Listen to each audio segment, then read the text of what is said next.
ساری بات اللہ کہہ رہا ہے بیگم سے بھی محبت کرو، اولاد سے بھی اور ماں باپ سے بھی. زیادہ کس سے کرو؟ ان تینوں میں زیادہ کس سے کرو بھائی؟ ماں باپ سے بھی، بیگم سے بھی اور اولاد سے بھی. تینوں میں زیادہ کس سے کرنی ہے؟ پہلی بات تو اللہ سے ہم پرمیشن لیتے ہیں ان سے محبت کرنی ہے نہیں کرنی؟ اللہ نے کہا کرنی ہے. میری طرف سے کیا ہے؟ تو ہم چونکہ اللہ کے غلام ہیں تو اللہ آرڈر دے رہا ہے، تو اللہ تو نے آرڈر دیا تو ہم کریں گے. ٹھیک ہے نا؟ یہ ہماری محبت کس کے لیے ہو رہی ہے؟ اللہ کے لیے ہو رہی ہے. تو یہ اللہ سے محبت کا حصہ ہے یہ. پھر اللہ کتنی کرنی ہے ان تینوں میں؟ بچوں سے زیادہ کریں، بیگم سے کریں یا ماں باپ سے؟ اللہ کہہ رہے ہیں سب سے اوپر گراف کس کا رہنا چاہیے؟ والدین کا. نہیں آ رہی بات؟ سب سے پہلے کس سے کرنی ہے؟ ابا اماں. نہیں آ رہی بات؟ اے اللہ کتنی کرنی ہے ان سے؟ حالانکہ اس میں دنیاوی مفاد نہیں ہے، کیونکہ ابا بڑھاپے میں بہت بوجھ لگتے ہیں. جوانی میں تو نچوڑ لیا ان کو، اب ریٹائر ہو گئے، اب کھانسنے کے لیے رہ گئے وہ گھر میں. ان کی دوائیاں ہیں، ان کے مسائل ہیں، پھر وہ بڑھاپے میں دماغ چڑچڑا ہوتا ہے، پوچھ رہے ہیں کہاں جا رہا ہے، کہاں سے آ رہا ہے، تو اچھے ہی نہیں لگ رہے. یار یہ کیا ہے یار، میں اپنی لائف کو انجوائے کرنے دو ابا. تو ابا پھر اپنے ابا کے واقعات سنا رہے ہوتے ہیں، بیٹا ہم تو اپنے ابا کے پاؤں بھی دباتے تھے. ابا وہ پرانا زمانہ تھا، ونس اپون اے ٹائم. ابا کو سمجھا رہے ہوتے ہیں. تو اللہ میاں نے کہا کہ جیسے افطاری میں تمہیں سموسے سے دل بہلانے کی اجازت ہے، سموسہ اچھا لگ رہا ہے، میری طرف سے کوئی پابندی نہیں ہے، لگے کھاؤ بھی.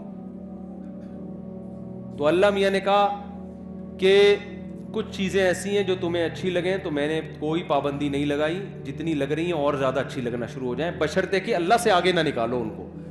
لیکن جب ان کا آپس میں کمپیئر ہوگا، تقابل ہوگا، تو سب سے زیادہ محبت ابا اور اماں. ان کی ناراض نہیں کرنا، ان کے پاؤں میں جنت تلاش کرنی ہے. ایک موٹیویشنل اسپیکرز ہیں، وہ بیان میں شارٹ کلپ میں کہہ رہے تھے کہ جو ماں کے قدموں تلے جنت ہے تو یہ ہر ماں کے قدموں میں نہیں ہے. بعض لوگ بات ایسے ہی کرتے ہیں کہ وہ علم صحیح نہیں ہوتا، جس کی وجہ سے معاشرہ غلط سمت میں جانا شروع کر دیتا ہے. میرا مقصد ان کا مذاق اڑانا نہیں ہے، لیکن یہ بات چونکہ اس سے نوجوان غلط گائیڈ ہو رہے ہیں، اس لیے میں نے کہا اس کی وضاحت کروں گا. موقع آ گیا تو وضاحت کرنے کا موقع مل رہا ہے.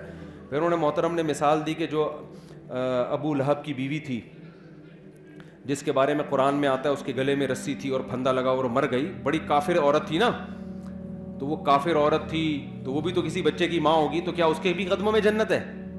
تو یعنی وہ بتا رہے تھے کہ ہر ماں کے قدموں میں جنت نہیں ہوتی بھائی، ماؤں کی بھی دو قسمیں ہوتی ہیں، کچھ اچھی ہوتی ہیں، کچھ بری ہوتی ہیں. یہ غلط گائیڈنس ہو رہی ہے. ہر ماں کے قدموں تلے جنت ہے، چاہے وہ کافر بھی ہو. بات یہ کہ وہ ماں کے قدموں میں ماں کے لیے جنت نہیں ہے. کس کے لیے جنت ہے؟ اولاد کے لیے جنت ہے. میں اگر وہاں موجود ہوتا نا ورک شاپ میں تو میں کہتا ایکسکیوز می سر، ایک بات آپ سے کرنی ہے کہ ابو لہب کی بیوی اگرچہ جہنم میں جائے گی، لیکن اس کے بچوں کے لیے اس کے قدموں میں اللہ نے جنت رکھی ہے. قرآن کہتا ہے وَإِن جَاهَدَاكَ عَلَىٰ أَن تُشْرِكَ بِي، کہ اگر تمہارے ماں باپ اتنے بڑے کافر ہیں کہ تمہیں زبردستی شرک پر مجبور بھی کریں، ان کی بات نہیں ماننی، لیکن صاحبہما فی الدنیا معروفا، پھر بھی ان کے قدموں میں تم نے جنت تلاش کرنی، دنیا میں اچھا سلوک کرنا ہے. یہی تو مطلب ہے قدموں میں جنت کا.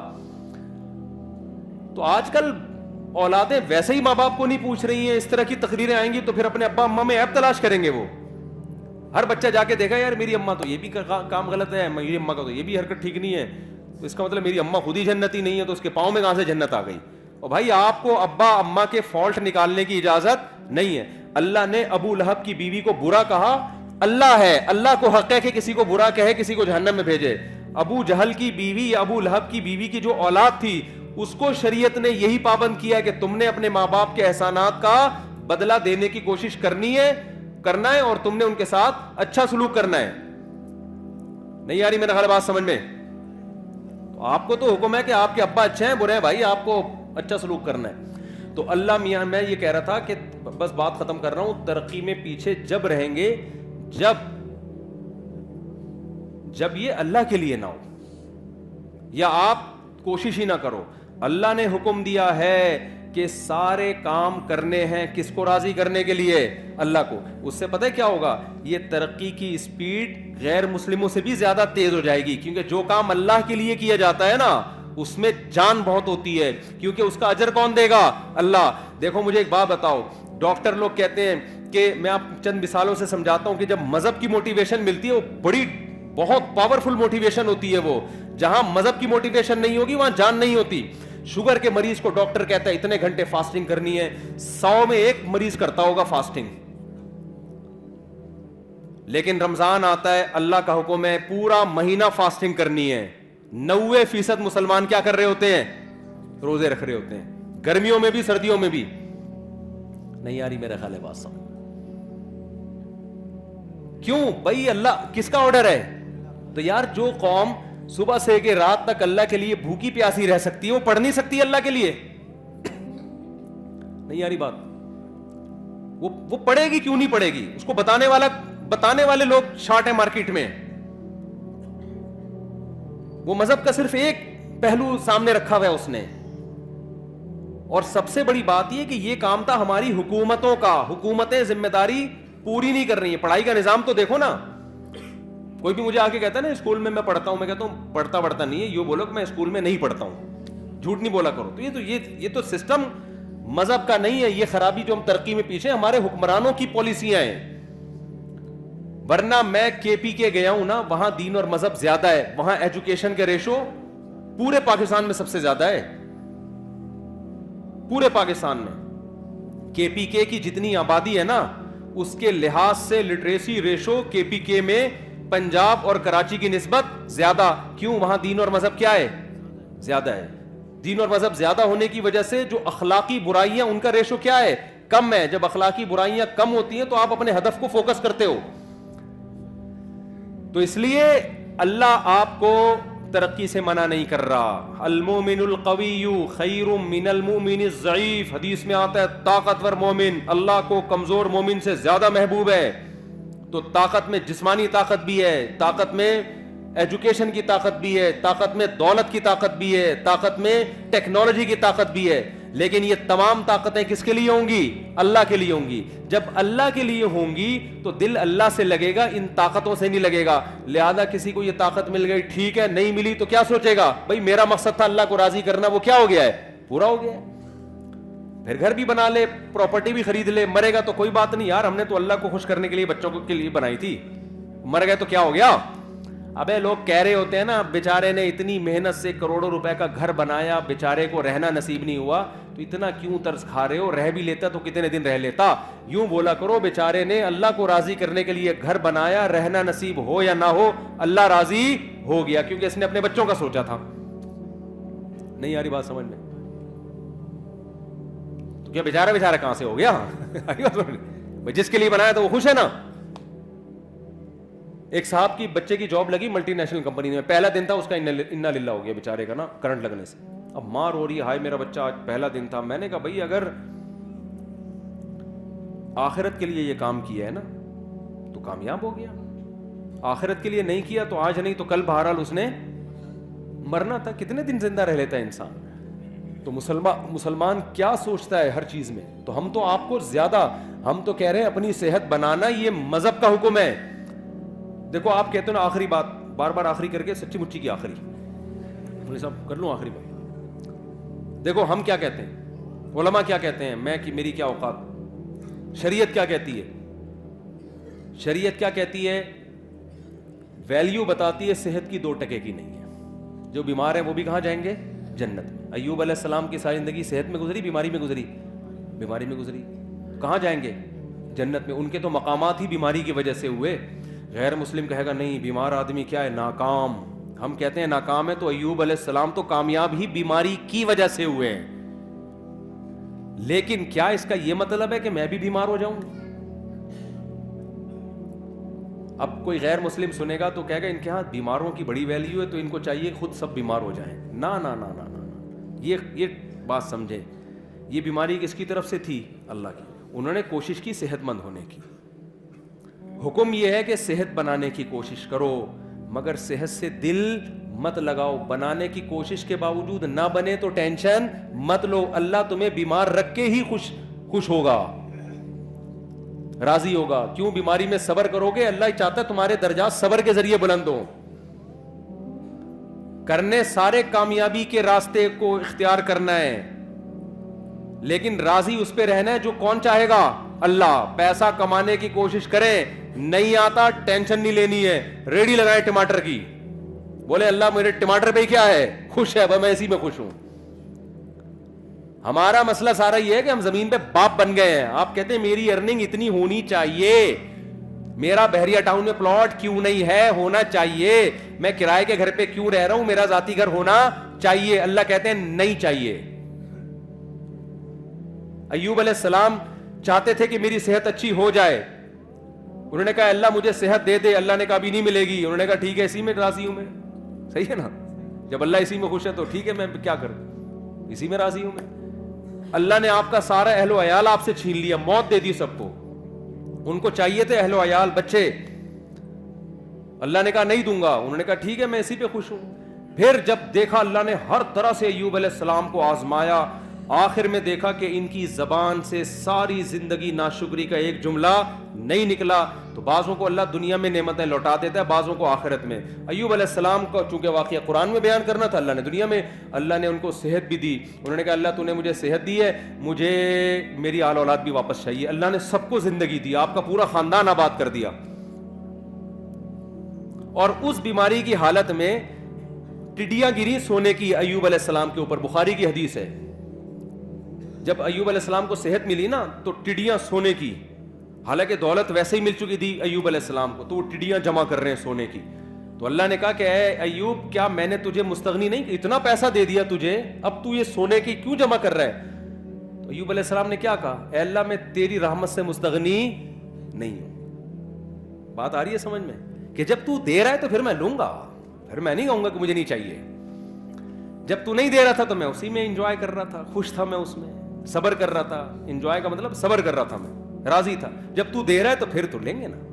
لوگ پتہ ہے مولویوں سے یہ تصور رکھتے ہیں کہ غریب بھی یہ رہے, پیسہ آئے تو بھی ٹکرے ماریں گے, نہیں چاہیے ہمیں, سارے پکوڑے سموسے ہم ہی کھائیں. یہ مولوی لوگ رکشے میں ہی جائیں, W11 میں لٹک لٹک کے جائیں. تو بھائی اگر کسی مولانا کے پاس پیسہ ہے یا گاڑی ہے, وہ تو ضروری نہیں جس کے پاس گاڑی ہو پیسہ بھی ہو, یہ جس کی 4 بیویاں ہو پیسہ بھی ہو, یہ ضروری نہیں ہے.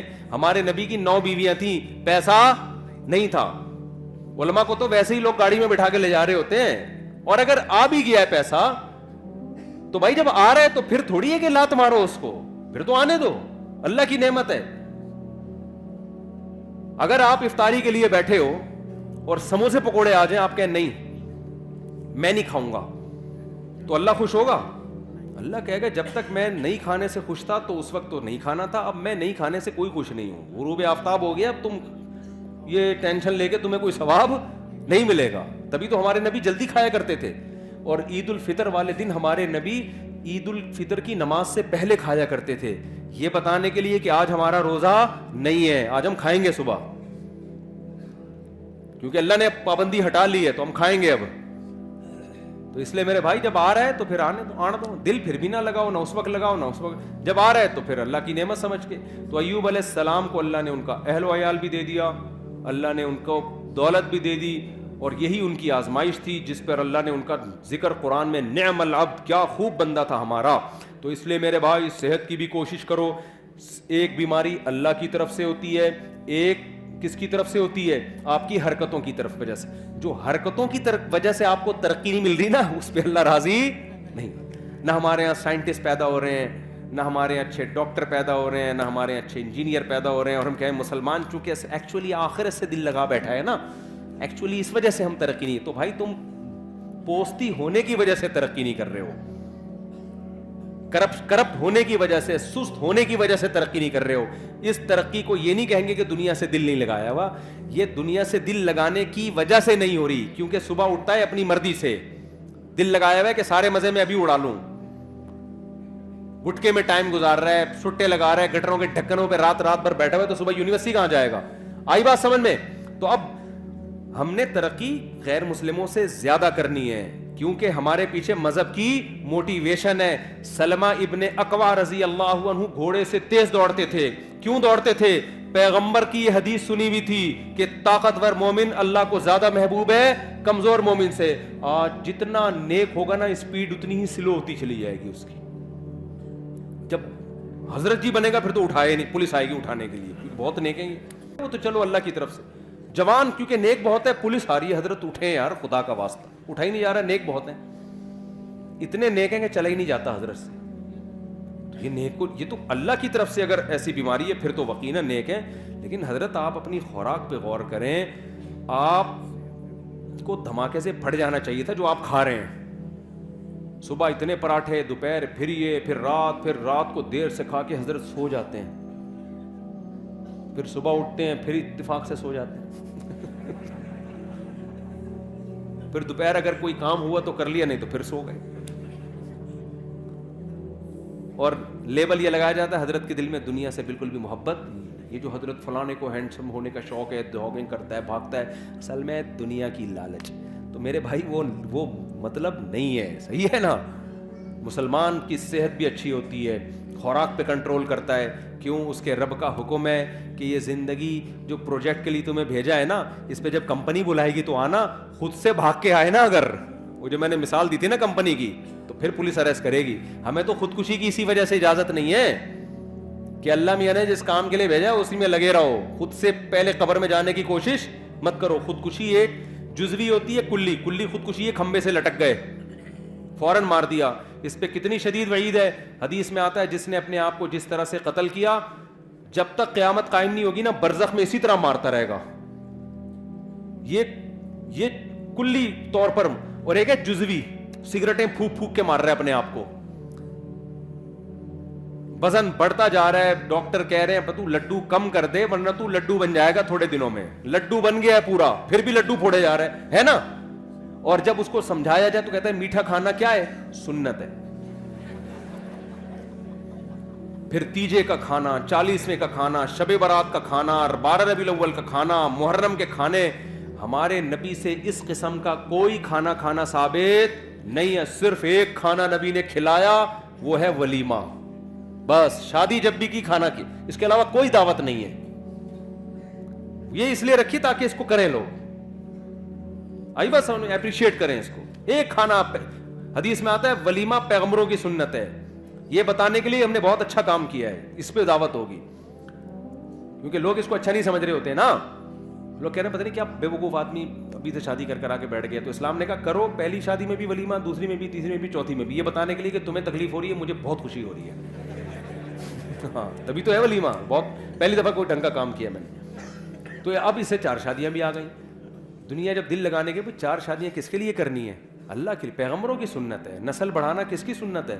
پیغمبروں کی. ہم اس لیے کر رہے ہیں. اب اس میں اگر مزہ بھی آ رہا ہے تو آنے دو یار. جب افطاری میں بھی تو مزہ آتا ہے نا. اب آپ افطاری, کوئی غیر مسلم آئے بولے تو یہ سموسے کیوں کھا رہا ہے افطاری میں؟ آپ بولے اللہ کا حکم ہے. ابے تیرے تو مزہ آ رہا ہے اس لیے کھا رہا ہے تو آپ کیا جواب میں دو گے؟ بھائی جب اللہ کو مجھے یہ دیکھ کے مزہ آ رہا ہے کہ مجھے مزہ آ رہا ہے تو آنے دو نا. اللہ بھی خوش ہے, میں بھی خوش ہوں. کیا ہے تجھے کیا تکلیف ہو رہی ہے؟ کیا خیال ہے؟ 1 گھنٹہ پہلے کھاتا تو مزہ تو آتا, لیکن اللہ خوش نہیں ہوتا. تو اللہ کو اس میں مزہ آ رہا ہے, اللہ بھی خوش ہے. اللہ ہی تو کہہ رہا ہے کھاؤ نا, کھاؤ. اللہ تو ہم کھا رہے ہیں, مزہ بھی آ رہا ہے, اللہ بھی خوش ہو رہا ہے. تو اسی طرح شادیوں میں اللہ نے کہا مزہ بھی آئے گا اور اللہ بھی کیا ہوگا؟ خوش ہوگا. کیونکہ اس مزے سے یہ چاہتا ہے اللہ کہ یہ مزہ تم کرو. لیکن اگر گرل فرینڈ رکھی, بد نظری کی, انٹرنیٹ پر فحش فلمیں دیکھی, مزہ تو آئے گا مگر قیامت میں یہ مزہ کرکرا, کیونکہ اللہ کو غصہ بہت آئے گا اس پہ. حلال میں مزہ بھی ہے اور اللہ کی رضا بھی ہے. میں جب دوسری کر رہا تھا نا, لوگ کہہ رہے تھے ابے سنت کا لیبل لگایا ہوا ہے, اصل میں تو مزے اڑانے کا شوق ہے. تو میں نے کہا مزے اڑانے کا شوق تو تمہیں بھی ہونا چاہیے. کیا خیال ہے؟ کس کو نہیں ہے دنیا میں؟ لوگ گٹکے کھا رہے ہیں, سٹے لگا رہے ہیں مزے کے لیے, تو تم بھی کر لو. میں تو کر اس لیے, میں نے کہا یار جب اللہ کو خوشی ہو رہی ہے کہ اگر مجھے مزہ آ رہا ہے تو اللہ کو خوشی ہو رہی ہے, تو میں کیوں نہیں کروں ایک کام. بھائی ویسے آتا واتا نہیں ہے, یہ دماغ میں رکھ لینا. حقیقت بتا رہا ہوں میں, کیونکہ ابھی کل ایک بندے کا چند دن پہلے ایک بندے کی پرچی آئی کہ میں نے دوسری کی ہے, مجھے بالکل بھی مزہ نہیں آ رہا. کیونکہ اس کا حاصل یہ تھا, کیونکہ میری بیوی دھمکی دے رہی ہے, گھر آئی نا الٹا لٹکا کے ماروں گی تجھے میں. سالے الگ ڈنڈے ونڈے لے کے چل رہے ہیں. لیکن اگر آ بھی جائے تو بھائی اس پہ اللہ کو کوئی غضب نہیں ہے, اللہ اس پہ کیا ہے, خوش ہے. کیوں؟ اس پہ بہت ساری برکتیں ہوتی ہیں. آپ ایک عورت کو بچا لیتے ہو برائی سے, آپ خود برائی سے بچتے ہو, آپ کو اولاد ملتی ہے, آبادی بڑھتی ہے, اس سے ملک میں جوانوں کا ریشو کیا ہوگا, زیادہ. بوڑھوں کا ریشو جوانوں کے مقابلے میں کم, کھانے والے کم, کمانے والے زیادہ. تبھی تو یورپ چاہتا ہے ایک ایک بچے پہ 20-20 لاکھ روپے انعام دے رہا ہے وہ, پاکستانی اعتبار سے, کہ پیدا کرو. ان کو پتا ہے کہ یار ہمارے پاس سب کچھ ہے, نسل ہی نہیں ہے, لہذا ہم ویسے ہی ختم ہو رہے ہیں, اور ہمارے پاس کچھ بھی نہیں ہے, ایک نسل ہی ہے. اگر یہ بھی ختم کر دی نا تو نہ نسل ہوگی نہ ٹیکنالوجی ہوگی, ایویں ہی ختم ہو جائیں گے ہم. ٹھیک ہے نا؟ تو دونوں چیزیں ساتھ ساتھ چلاؤ, بچوں بھی پیدا کرو, پڑھاؤ بھی, تربیت بھی کرو ان کی. تو خیر, اس لیے بھائی شادیاں بھی ہیں اسلام میں, اور اسلام تو جلدی شادی کا حکم دیتا ہے, عورتوں کے گھر بستے ہیں اس سے. تو میں نوجوانوں سے کہتا ہوں, نہ فلمیں دیکھو, نہ لڑکیوں سے دوستیاں لگاؤ, کیا کرو بھائی, نکاح کرو. اور آخری بات, بالکل واقعی سچی مچی کی آخری بات, اب میں بالکل کائنڈلی بیٹھ جاتا, آخری سچی مچی کی آخری. دیکھو یہ تو میں نے آپ کو وہ باتیں بتا دی جو اسلام میں آپ کو حکم دیا گیا ہے, اور اس میں ہماری دنیا کا بھی فائدہ ہے.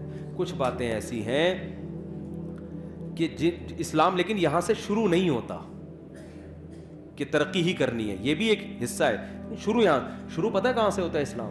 سب سے پہلے مسلمان کو اللہ کا بندہ بنانے کے لیے, کلمہ توحید پڑھوانے کے لیے اسلام جو سب سے پہلا عمل آپ سے کرواتا ہے نا, تاکہ آپ یہ ثابت کریں کہ میں اللہ کا بندہ ہوں, وہ سب سے پہلا عمل ہے 5 ٹائم مسجد میں جماعت کے ساتھ نماز پڑھنا.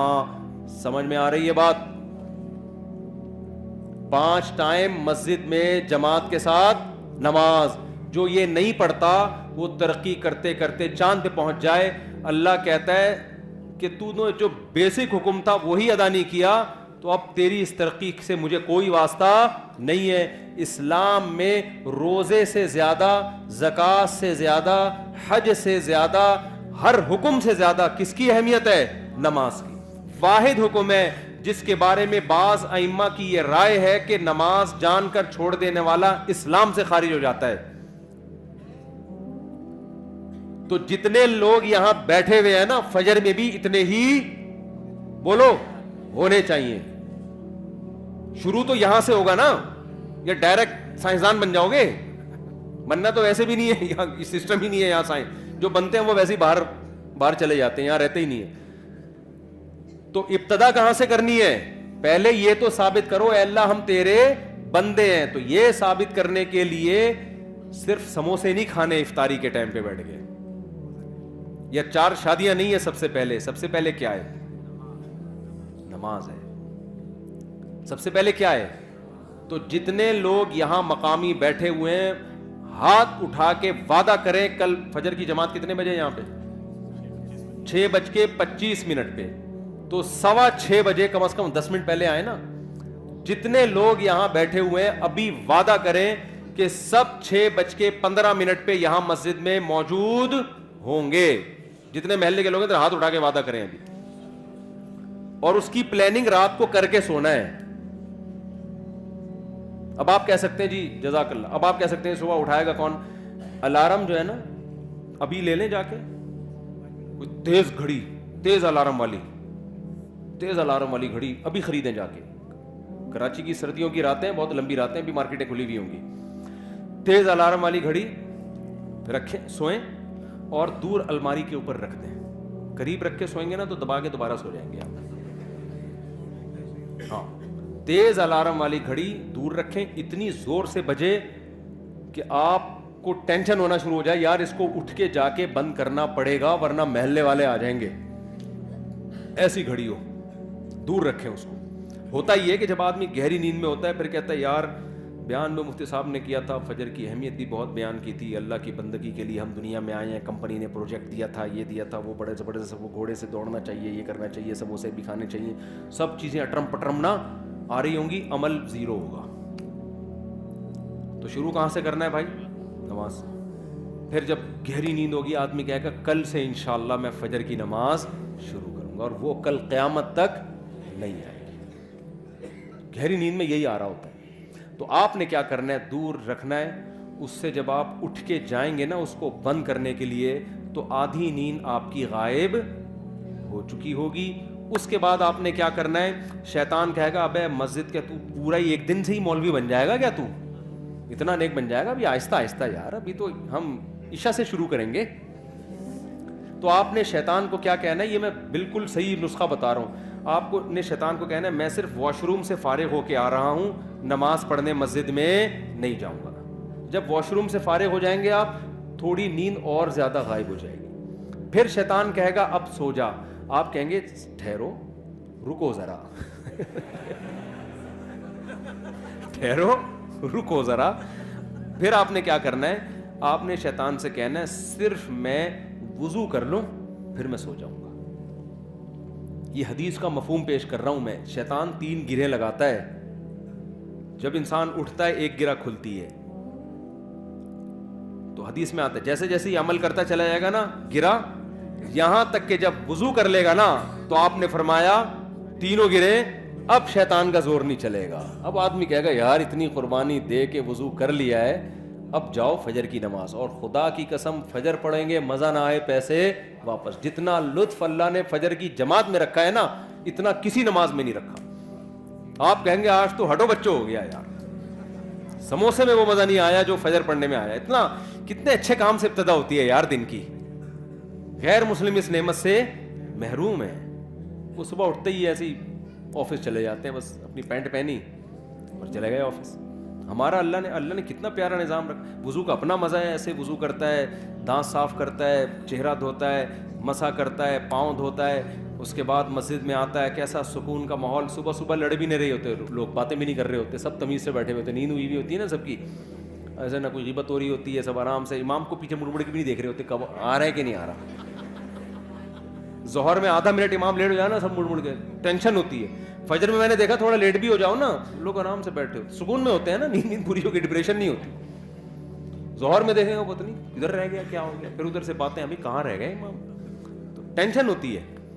تو آ کے بیٹھیں گے, پھر امام کے پیچھے اللہ کے سامنے ہاتھ باندھ کے کھڑے ہوں گے, رکوع کریں گے, سجدہ کریں گے, سبحان ربی الاعلیٰ سبحان ربی الاعلیٰ, تلاوت سنیں گے, سلام پھیریں گے, ہٹو بچو ہو جائے گا. پھر پوستیوں کی طرح جا کے دوبارہ سو جائیں گے, اٹھیں گے پھر وہی 11. نہ سوئیں تو اچھا ہے, لیکن چلو نماز تو پڑھ لی نا, دن کی ابتدا تو اچھی ہو گئی, تو کریں گے. اور جس نے فجر پڑھ لی نا جماعت سے, باقی نماز میں جماعت سے پڑھانے کی اس کو ترغیب دینے کی ضرورت, باقی اس کا باپ بھی پڑھے گا انشاءاللہ. وہ کہے گا یار جب مشکل کام کر لیا, دن کی ابتدا اچھے کام سے ہوئی, تو پھر باقی بھی اچھا ہو جائے. اللہ ہمیں سمجھ